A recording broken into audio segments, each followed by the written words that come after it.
Knusprige Ente, cremige Knödel und würziger Rotkohl. Ein Klassiker, der immer geht. Und das Beste, mit ein paar Handgriffen gelingt er auch zu Hause perfekt.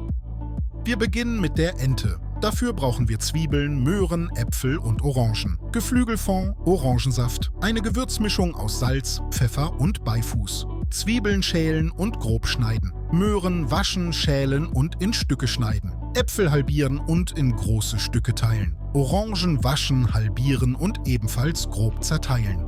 Alles zusammen in einen Bräter geben und gut vermischen. Jetzt zur Ente. Innen und außen gründlich würzen mit Salz, Paprika und Beifuß. Wer mag, ergänzt mit Pfeffer oder einem Hauch Knoblauch. Dann die Ente mit Orangen, Zwiebeln, Karotten und Äpfeln füllen.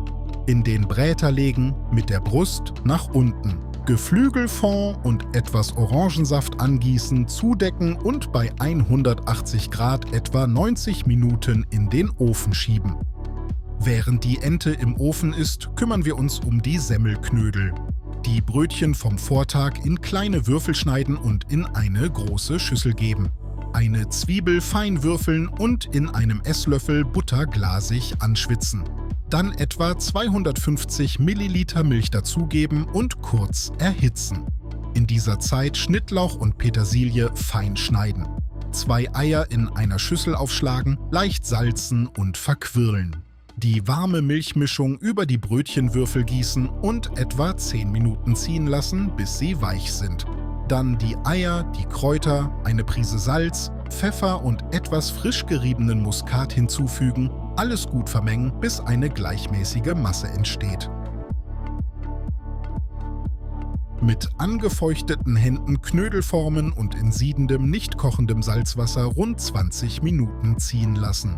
So bleiben sie locker und halten perfekt ihre Form. Nach 90 Minuten holen wir die Ente vorsichtig aus dem Ofen, lassen den Bratensaft abtropfen und legen sie auf ein Blech. Dann kommt sie für weitere 60 bis 80 Minuten bei 180 bis 190 Grad Umluft in den Ofen, bis die Haut schön knusprig ist. Wer mag, kann die Haut am Ende mit Honig und etwas Geflügelsaft bestreichen, für diesen goldbraunen Glanz. In der Zwischenzeit die Soße aus dem Bräter mit einer Kelle in einen Topf gießen.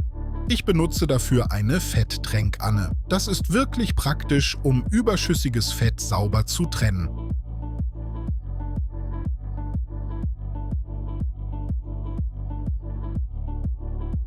Dann die Soße etwas einkochen lassen und mit einer leichten Mehlschwitze binden. Zum Schluss mit etwas Apfel- oder Orangensaft abschmecken. So bekommt sie eine frische, fruchtige Note und rundet die Ente perfekt ab.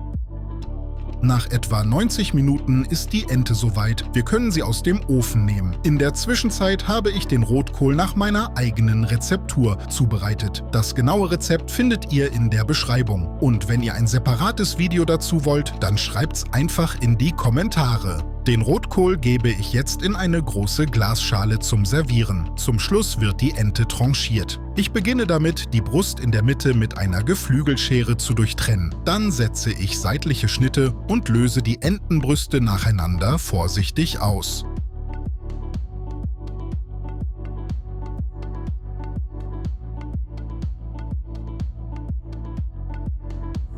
Anschließend trenne ich die Oberschenkel und Flügel ab.